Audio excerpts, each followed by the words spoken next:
법조팀 우정환 기자와 자세한 얘기 나눠보겠습니다. 어서 오십시오. 우 기자, 먼저 오늘 마지막 탄핵 심판 변론부터 한번 정리를 해보죠. 양쪽에서 2시간씩 시간이 주어졌잖아요. 네, 그렇습니다. 양측 모두 비상계엄 선포 당시에 국회의 모습을 증거로 내세웠다는 점이 이게 눈에 띄는 점이었습니다. 이 국회 측은 국회 건물 지하 1층에 CCTV 영상을 띄웠습니다. 이 계엄군이 전력을 차단한 뒤 움직이는 모습을 보여준 겁니다.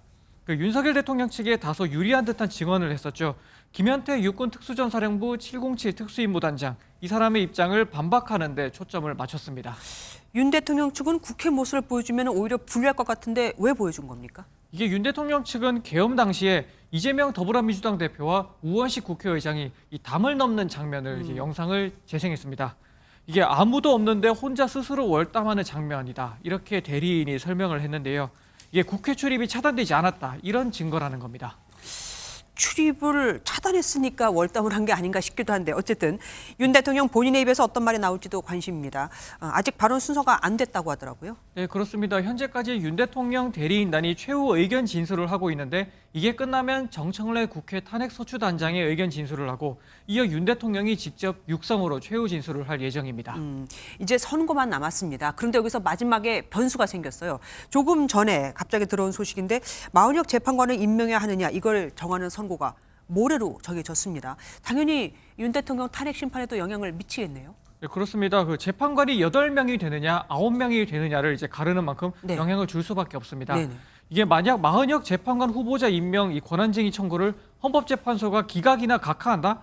그렇게 된다면 탄핵 심판은 지금 체제로 진행되니까 일정이나 결과에 영향을 줄 일은 없을 걸로 보입니다. 네. 혹시 임명하라는 결론이 나온다 하더라도 최상목 대통령 권한대행이 임명을 계속 안 하고 버틴다. 이러면 또 8인 체제 선고가 그대로 유력하다는 전망도 있습니다.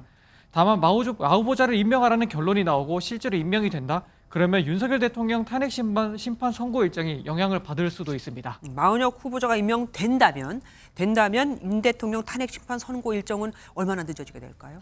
일단 마 후보자가 임명돼 재판관 구인 체제가 된다 하더라도 탄핵 심판 일정에는 변동이 없을 거다 이런 시각이 하나가 있습니다. 이 공판 중심주의와 직접 심리주의라는 원칙이 있기 때문인데요. 쉽게 말해서 판결은 법정에서 나온 증거를 가지고 해야 한다는 거고 이 판결은 이 법정에 나온 판사가 해야 한다 이런 원칙입니다. 오늘 윤 대통령 탄핵 심판 변론이 끝났습니다. 그렇기 때문에 마 후보자는 한 번도 변론에 참여하지 않은 게 되니 판결에는 관여할 수 없다. 결국 판결에 참여하지 않을 가능성이 있다. 이런 시각입니다. 다른 시각은 그럼 구인 체제로도 할 수 있다 이겁니까? 네, 그렇습니다. 헌재 탄핵 심판이란 게 꼭 법원 재판의 원칙을 그대로 따르는 건 아니죠. 그렇기 때문에 재판부 판단에 따라서는 구인 체제로 선고를 할 수 있다라는 시각도 있습니다. 다만 구인 체제로 가게 될 경우에는 이 변론 갱신 절차라는 걸 하는데 즉 새 재판관이 변론 내용을 파악할 수 있게 이 복습하는 절차를 하게 됩니다. 헌재가 내란죄를 빼면서까지 신속 재판을 하려고 했는데 이렇게 되면은 재판이 늘어지게 되는 거잖아요. 네, 그렇습니다. 이제 당초 헌재는 빠른 결론을 내기 위해서 이 국회 측이 요구했었던 내란죄 제외를 받아들였었습니다. 네네. 그런데 마은혁 후보자가 임명되고 선고에도 참여하게 된다? 그러면 이 변론 갱신 절차를 하느라 시간을 다시 뺏기게 될 수가 있습니다. 이 변론 갱신 절차의 원칙대로 그간 변론과 증인신문 녹음을 모두 재생하는 절차를 한다면 지금까지 재판을 했던 시간만큼을 또 소비해야 되니 결국 선고가 빨라도 4월 중순으로 밀릴 수 있다는 시각이 있습니다. 그렇겠네요. 이 재판부가 갱신 절차를 간소화할 수도 있습니다.